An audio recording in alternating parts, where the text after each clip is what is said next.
Hello, we are the team The Real Plot Twist, and we are about to guide you through our final project for the data visualization course, which is titled COVID-19 PandeMap.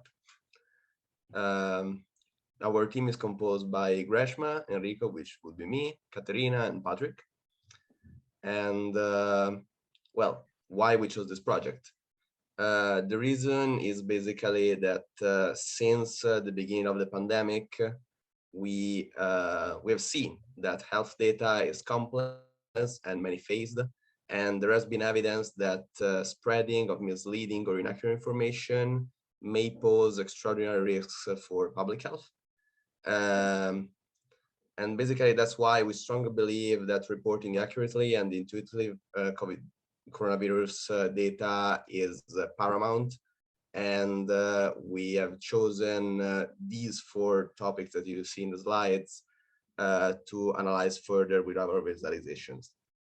In particular, we'll go through how has the pandemic evolved over time, which were the most widespread variants, which countries, if any, were more affected, and whether among those countries there is a relationship between the quality of life, the GDP, the infant mortality, which is another important indicator of the quality of life according to many sources, and how the pandemic has spread. We retrieve data from various sources. In particular, our main data sets are taken from Kaggle and from Open Data, and they contain the number of COVID cases daily and by month by country. We link those to countries and continents from our wording data just to have access to the continents and to be able to filter by those in our tool. And last but not least, we link the two data and population analysis by country, which is hosted on Kaggle, to analyze the correlation between the spread of the pandemic and, as I said, the quality of life in a country. I let the floor to my teammates to showcase you our tool.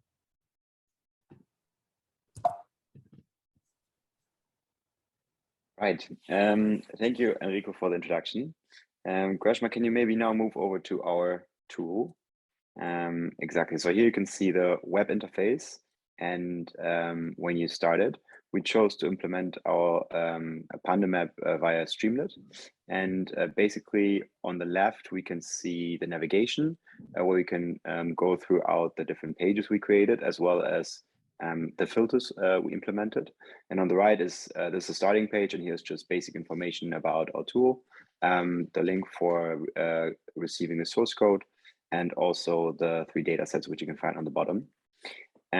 If we now move over to the second page, which is called COVID by variants, and here on this page we can see we can gather information about how COVID has developed over time and which variants were the most promising ones. So we implemented 3 different graphs on the left side and 1 large graph on the right side. And when you go through it, you see a lot of colors and a lot of different information. Basically, so the first graph on top left is the total cases by variant. And here's the 16 different variants, with the Delta variant, the most prominent one. If we hover over the different variants, we can see the number of cases, the number of total cases. And it's important to note here that we chose a log scale on the bottom.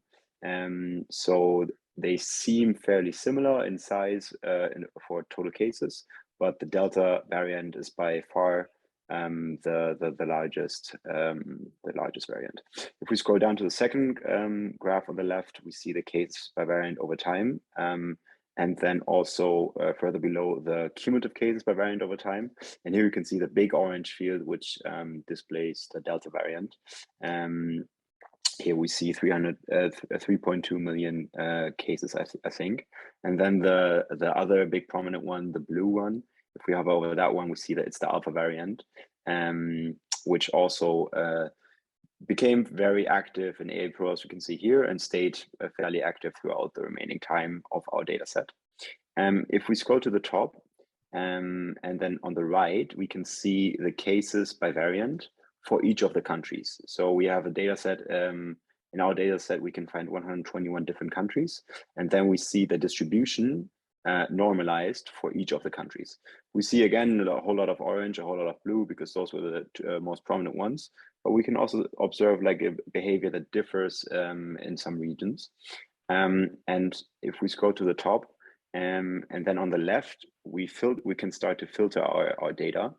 We can start with, we implemented a time range filter, which is our data set starts in May on the 11th. And then if we choose, for example, November 2021 as a time frame, like almost the entire time frame, we can see that the 3 graphs adjust to the time range.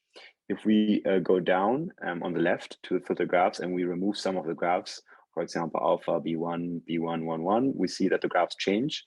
And we can see that here on the right side, we see that the other variants become then more visible. If we remove the Delta variant, for example, which is the most prominent one on the left, exactly. Here we can see that the green variants, the S677 and others, become super visible, and in others is grouped like all of the different versions that were not the big main ones. And then we can, on the left, we implemented a region filter. So if you, for example, filter to Africa or to Europe, and then here we can see that on the right, the cases by variant, the countries adjust to the continent filter, as well as the other 3 graphs. Finally, on the bottom left, we implemented a display all data to, if you want to do a quick change and compare your findings to the global overview, that was something we thought would be super worthwhile. If we unclick the display all data now and keep the time filters, exactly. And now for the next page, I give it over to Greshma, who implemented a graph for the overall development. Yeah.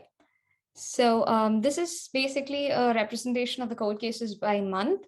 What we've tried to see is, because all over the COVID pandemic, we've been trying to study the growth of, is it larger in this month? Are there more cases this month? Is it better this month? And we've been trying to do it over the years. For example, 2020, 2021, you can see how it changes. We've tried to represent it using a lollipop chart that is in a circular scale, a circular range, because we felt it looks similar to the COVID cell, which makes it more kind of understandable. And we've used the similar type of filters that we've had even in the previous graph. So we have a graph that, a variant filter. So you can choose the different variants, and according to plots changes. So the size of the bubbles essentially will give you a representation of how many cases there are, but then it's just a representation. You do not have quantitative information, which is why we have the hover over feature, so that you can see the total number of cases that is present in that particular month. You can also select the particular region the same way that we had done in the previous picture graph, and you can see how the plot changes. So essentially what we wanted to do was use this plot as a filter for months also, so that we could see how we have a variant representation, the distribution of variants in that particular month. We tried to implement it and we managed to do it, but in our multi-page system, somehow it was not working. So we can show you the, this is how we plan to visualize our page 3, essentially. So different months, when we click, for example, December, this right plot would show you the variant distribution of the cases in that particular region. And here you can see which is the month that you've chosen. The other demographic, the other variants, filters that you've chosen, like the year, you can do the same thing over here. The region, which you can choose, for example, say Europe, the graph changes accordingly. And if you change the variant, this plot changes and the variant gets removed from this particular graph as well. Now I'll let Kathy continue with the rest of the demographics. Yeah. In this last section of our interface, we go deeper in understanding the spread of COVID and providing a slightly different perspective. In the first visualization, the bubble map, the user will be provided with an overview of the evolution of COVID-19 cases over time, starting from the really beginning until most recent data.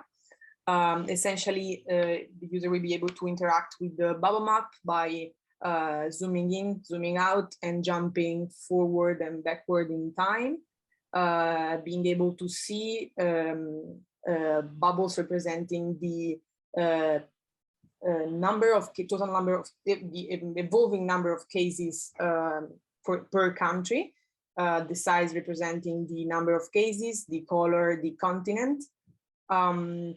The user would also be able to just press play or